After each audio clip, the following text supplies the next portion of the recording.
మీ business ఏదైనా మీ ఊర్లో promotion చేయాలంటే అది సుమన్ టీవీతోనే సాధ్యం. ఇప్పుడే సంప్రదించండి. నమస్తే, వెల్కమ్ టు సుమన్ టీవీ. ముందుగా ప్రేక్షకులందరికీ విశ్వావస నామ సంవత్సర ఉగాది శుభాకాంక్షలు. శైవాగమ సేవారత్న బిరుదాంకితులు శరభోపాసకులు బ్రహ్మశ్రీ సుబ్బారావు శర్మ గారిని అడిగి తెలుసుకుందాం. నమస్తే గురుగారు. నమస్కారం. విశ్వావస నామ సంవత్సరంలో ఏ రాశుల వారికి ఏ విధంగా ఉండబోతుంది వివరించండి. విశ్వావసు నామ సంవత్సరంలో ముందుగా మేషరాశి వారి గురించి తెలుసుకుందాం. మేషరాశి వారికి ఆదాయం 2, వ్యయం 14, రాజ్యపూజ్యం 5, అవమానం 7. ఈ సంవత్సరం ఏలినాటి శని వీరికి ప్రారంభమవుతూ ఉన్నది. ఏలినాటి శని ప్రారంభమైనప్పటికీ కూడాను శని కొంతకాలం తర్వాత వక్రించటం, మరలా వెనుకకు జరగటం, ఇటువంటి జరగటం వలన ఏలినాటి శని ప్రభావం వీరి మీద పెద్దగా బాధించదు. రాహు ఏకాదశంలో ఉండటం వలన వీరు అనుకున్న పనులన్నీ కూడా సక్రమంగానే పూర్తి చేయగలుగుతారు. భయపడాల్సినటువంటి అవసరం ఏం లేదు. ఏలినాటి శని మొదలవుతున్నప్పటికీ కూడాను వీరికి 2, 3 స్థానాల్లో గురువు సంచారం ఉండటం వలన ఏ వృత్తి వారైనా సరే ఎట్టి లోటుపాట్లు లేకుండా చక్కగా వారి జీవితాన్ని వాళ్ళు సాగించగలరు. ఆదాయం కూడా బాగానే ఉంటుంది. వీరికి చేసుకోవాల్సిన పరిహారాలు ఏమన్నా ఉన్నాయా అంటే ఈ శనికి సంబంధించినటువంటి జపాలు, హోమాలు ఇటువంటివి, తర్వాత మంగళవారం నాడు శివాలయంలో అభిషేకం చేయించుకోవటం వలన వీరికి ఏదన్నా కొద్ది గొప్ప ఉన్నటువంటి దోషాలన్నీ కూడా పోతాయని చెప్పి తెలియజేస్తూ ఉన్నాం. రెండో రాశి వృషభ రాశి. వృషభ రాశి వారు ఆదాయం 11, వ్యయం 5, రాజ్యపూజ్యం 1, అవమానం 3. ఈ రాశి స్త్రీ పురుషులకు ధనము, సంపత్తు, కుటుంబకారకుడైన గురువు మంచి బలం కలిగి ఉండటం వలన, రాహుకేతువులు కూడా 4, 10 స్థానాల్లో శుభులై ఉండటం వలన జీవితం అత్యద్భుతంగా ఉంటుంది. విద్యార్థులు, ఉద్యోగులు, కళాకారులు, రాజకీయ నాయకులు ఎవరైనా సరే అన్ని రంగాల వారికి కూడా ఈ సంవత్సరం చాలా అద్భుతంగా ఉంటుంది. వారు చక్కగా వారికి కావలసినటువంటి కార్యక్రమాలన్నీ కూడా చేసుకోవచ్చు. ఎటువంటి ఇబ్బంది లేదు. వృషభ రాశి వారికి ఈ సంవత్సరం చాలా బాగుంది. మిథున రాశి. మిథున రాశి వారి ఆదాయం 14, వ్యయం 2, రాజ్యపూజ్యం 4, అవమానం 3. మంచి యోగదాయకమనే చెప్పొచ్చు. వీరికి కూడా వీరికి మంచి ఆలోచన శక్తి ఉంటుంది.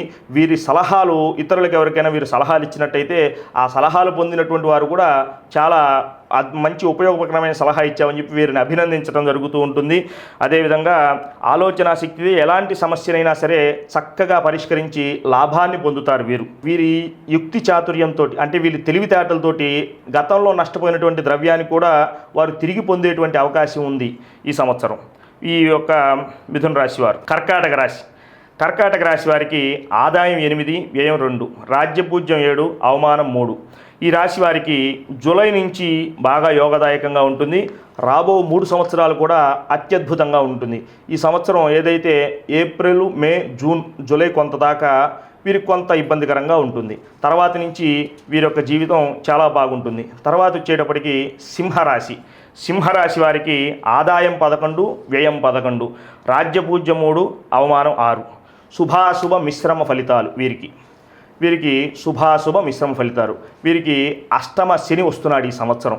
అష్టమ శని అష్ట కష్టాలు పెడతాడని చెప్పి శాస్త్రవచనం ఉంటుంది. అయినప్పటికీ కూడా వీరు కొంత ఇబ్బందిని ఎదుర్కొంటూ ఉంటారు. ముందుకు వెళ్ళలేరు.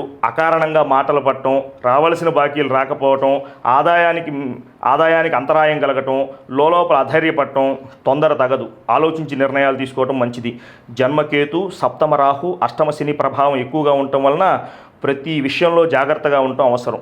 ఎందుకు వీరి గురించి ఇంత నెగిటివ్గా చెప్తున్నారంటే ఈ సింహరాశి వారికి స్వతహాగా సెల్ఫ్ కాన్ఫిడెన్స్ ఎక్కువగా ఉండి మనకేం ఇబ్బంది లేదని ముందుకెళ్తూ ఉంటారు. వారి వేగాన్ని తగ్గించడం కోసమే ఇట్లా నెగిటివ్గా చెప్తున్నారు. కానీ వీరికి అంతా చెప్పుకోదగినటువంటి ఇబ్బంది ఏం లేదు. కాకపోతే ప్రతి విషయాన్ని జాగ్రత్తగా పరిశీలించి చూసుకోవాల్సిన అవసరం ఉందని హెచ్చరిస్తున్నాం. తర్వాత వీరు జాతకరీత్యా ఉన్నటువంటి గ్రహ దోషాలు పోవటానికి శని, రాహుకేతువులకు సంబంధించినటువంటి జపాలు, హోమాలు ఇటువంటివన్నీ కూడా చేసుకోవాల్సిన అవసరం వారికి ఉన్నది. తదుపరి రాశి కన్యారాశి. కన్యారాశి వారికి ఆదాయం 14, వ్యయం 2, రాజ్యపూజ్యం 6, అవమానం 6. ఈ సంవత్సరం కన్యారాశి వారికి జాతకం చాలా అద్భుతంగా ఉందని చెప్పి చెప్పుకోవచ్చు. గురువు, శని బలంగా ఉండటం వలన వీరి జీవితం చాలా బాగుంటుంది. అయితే కన్యారాశి వారికి అధిక కోపం ఉంటుంది. ఆ కోపాన్ని తగ్గించుకున్నట్టయితే వారు ఇంకా వృద్ధిలోకి వస్తారని తెలియజేయటం అయింది. తులారాశి. తులారాశి వారికి ఆదాయం 11, వ్యయం 5, రాజ్యపూజ్యం 2, అవమానం 2. విశేష యోగ ఫలం. శత్రువులు అంతరించుట్లో వ్యవహారాలు జయించడంలో వీరి సంవత్సరం చాలా గొప్పగా ఉంటారు. గతంలో సాధించలేనివి రెండింతల ఫలితాలు సాధిస్తారు. 2, 3 ఈ కొంత ఒడిదుడుకులు ఉన్నప్పటికి కూడాను గురుబలం వలన చక్కటి జీవితాన్ని పొందుతారు. కొద్ది కాలం పడుతున్న బాధలు, గత కొద్ది కాలంగా ఏవైతే బాధలు పడుతున్నారో అవన్నీ కూడా తొలగిపోతాయి. కానీ రాహు వలన కొంత ఇబ్బంది ఉంది. ఏదైనా దుర్గాదేవి ఆరాధన లాంటిది వారు చేసుకున్నట్లయితే చాలా చక్కగా వారికి ఉంటుంది. వీరు కూడా ఏంటంటే ఈ తులారాశి వారికి చాలా బాగుందనే చెప్పొచ్చు ఈ సంవత్సరం. వృశ్చిక రాశి వారికి ఆదాయం 2, వ్యయం 14, రాజ్యపూజ్యం 5, అవమానం 2. యోగ్యమైన అన్నపానీయాలు, వాహన లాభం, విద్యాధిక్యత, లోగడ 2 సంవత్సరాల నుంచి నిలుబాటుగా ఉన్నటువంటి పనులన్నీ కూడా పూర్తి చేసుకుంటారు. స్వశక్తి సామర్థ్యాలపైనే పైకి రాగలుగుతారు. అష్టమ గురువు అపకారం చేయడు. వీరికి అష్టమంలో గురువు ఉన్నాడు.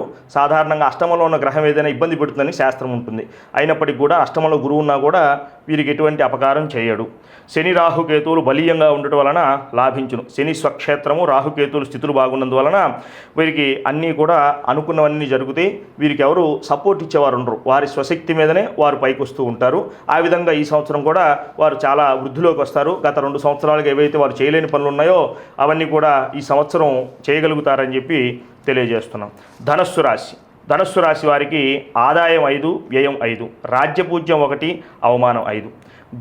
గురు శని రాహువులు బలంగా ఉండటం వలన వీరికి కూడా రాజయోగమే. అర్ధాష్టమ శని ఉన్నను ఏ విధమైన నష్టము వీరికి లేదు. అర్ధాష్టమ శని కూడా కొంత ఇబ్బంది కలిగిస్తాడు వారిని. దీని గురించి చాలామంది పనులు ఆటంకపడితే ఇటువంటివన్నీ చెబుతూ ఉంటారు.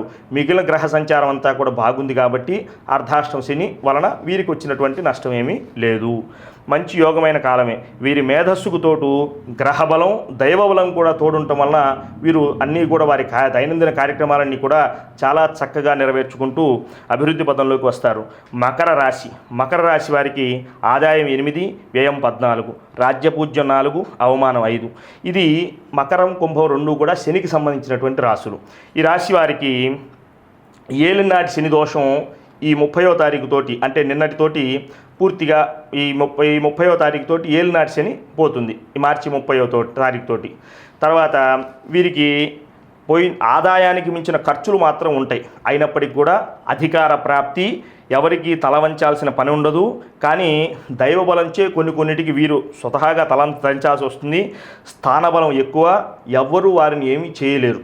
కాబట్టి ఏంటంటే అది అంతా కూడా సత్యమైనప్పటికీ కూడా కొంత మాట పొదుపుగా ఉంచుకోవాల్సినటువంటి అవసరం, ఆ యొక్క నోరు పారేసుకున్నట్లయితే ఇబ్బంది పడతారు. కాబట్టి మాట పొదుపుగా ఉంచుకోవాల్సినటువంటి అవసరం చాలా ఉన్నది. జీవితంలో స్థిరత్వం ఈ సంవత్సరంలో స్థిరపడని వారికి ఈ సంవత్సరం స్థిరత్వం వస్తుంది. కుంభరాశి వారికి ఆదాయం 8, వ్యయం 14, రాజ్యపూజ్యం 7, అవమానం 5.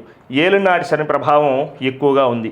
శని యొక్క రాశి కావున ధర్మకార్యాలు, పుణ్యక్షేత్ర దర్శనాలు ఇవన్నీ కూడా వీళ్ళు చాలా చక్కగా చేస్తూ ఉంటారు.